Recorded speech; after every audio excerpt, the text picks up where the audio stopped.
Episode 96. Who is he? Is that you, Jade? Suddenly a weak voice sounded in the room and made Jade's heart tremble. She quickly turned around and ran to the bedside. How long had it been? How long had it been since she heard her grandmother call her name? She really woke up. Iris Williams opened her somewhat murky eyes and seemed to be looking for something until she found Jade. "Grandma, I'm here." Jade held her aged hand and lifted it to her face. Her grandma was much older than she had remembered and was no longer the grandma who could take her out to play. "Why are you so thin, Jade? Are you not eating well again?" Iris Williams said as she touched Jade's face with some heartache. Her voice was so soft that it made Jade's heart ache endlessly. "Grandma, you're the one who's lost weight. I don't think you realize how long you've been asleep." "It's my fault. I made you worry." "It's okay, Grandma. As long as you wake up, it'll be fine." Jade was speechless. She was extremely excited. She had waited for this moment for far too long. Iris then noticed the man behind Jade. She immediately felt a trace of doubt and said, "Jade, who is that gentleman? He's a handsome young man." "Grandma, hello." Dario came forward to greet her with respect in his eyes. Jade was shocked when she heard Dario call her grandma. She hadn't expected him to call her that. "Jade, is he your boyfriend?" Iris was also very surprised. "Grandma, this gentleman is the one who funded your surgery fees, Mr. Foster. He is a good person. He specially came to see you today," Sheila hurriedly said. At the same time, she hinted to Jade that Iris was still a patient. It would be best for her not to feel too much emotion. If she found out that her granddaughter was married, she would definitely be agitated. Jade and Dario shut their mouths and didn't talk about it. "Oh, so you're Mr. Foster. Sheila has talked about you. I'm very grateful to you." Iris looked at him gratefully. Just as she was about to get up, Dario rushed forward to support her. "Grandma, lie down. You're welcome." The atmosphere became a little awkward. Although Iris was sick, she was not a fool. She noticed that Jade and Sheila were hiding something from her. But seeing that they didn't say anything, she didn't say anything either.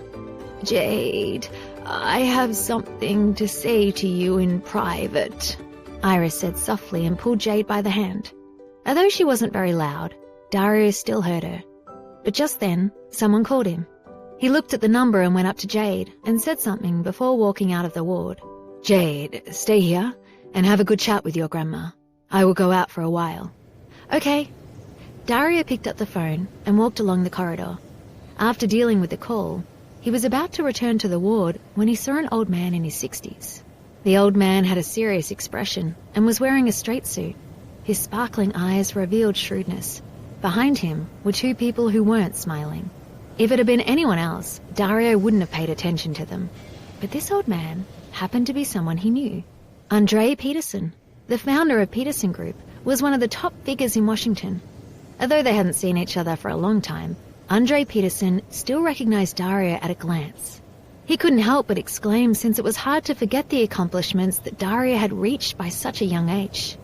"Mr. Foster, how are you? What a coincidence!" Andre took off his sunglasses and greeted Dario.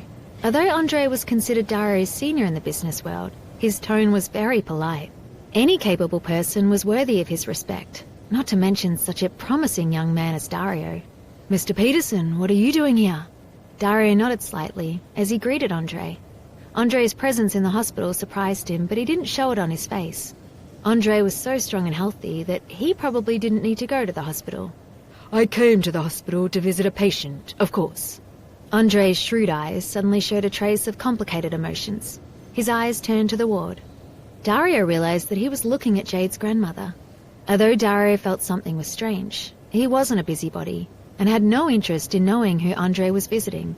Dario didn't ask any more questions and just casually chatted with him.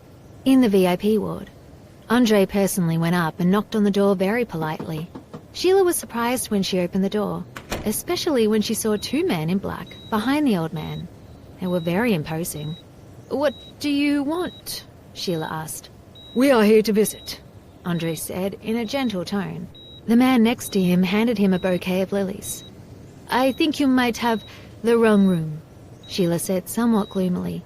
She'd taken care of Iris for many years, so why had she never seen these people before? We've come to the right room. This is Iris's ward, Andre said with a smile. Who is it? Jade was chatting with her grandmother when she heard the noise at the door. She had a strange feeling when Iris suddenly turned her head and looked at the door. Her expression changed drastically. Iris, I'm here to see you. Andre went up and greeted Jade's grandmother intimately. Jade's strange feeling grew stronger, and she started to feel doubtful. Who was he? Why did he know her grandmother's name? You get out. Iris turned her head and said fiercely. Her emotions began to fluctuate. Iris, don't be like this. I've bought you your favorite flowers. Andre's eyes looked pained. He wanted to approach Iris, but was afraid of making her angry. He could only stand at the door. Jade, let them go. Who wants your lilies? Iris said with great agitation. The excitement caused her to let out a violent cough. Andre was so nervous that he quickly took a step back. Grandma, don't be angry. But who are they? Why did you tell them to go? Jade hurried forward to calm her down. Her grandma had always been very gentle to others. Why was she so harsh to that old man? This was really too strange. Who are you guys? Jade carefully looked at the old man in front of her. He looked very gentlemanly and wore a well-cut suit. He didn't seem like a bad person. But why was her grandmother so angry when she saw him? Andre turned his gaze to Jade with a loving smile on his face and said, You must be Jade. You have already grown into such a beautiful young lady. You are as beautiful as your grandmother was in the past. Jade's heart shook, and she became even more doubtful. From what he said, it seemed like he had known her grandmother for a long time. If he hadn't, how would he have known that her grandmother was very beautiful when she was young? But why had she never heard her grandmother mention this person?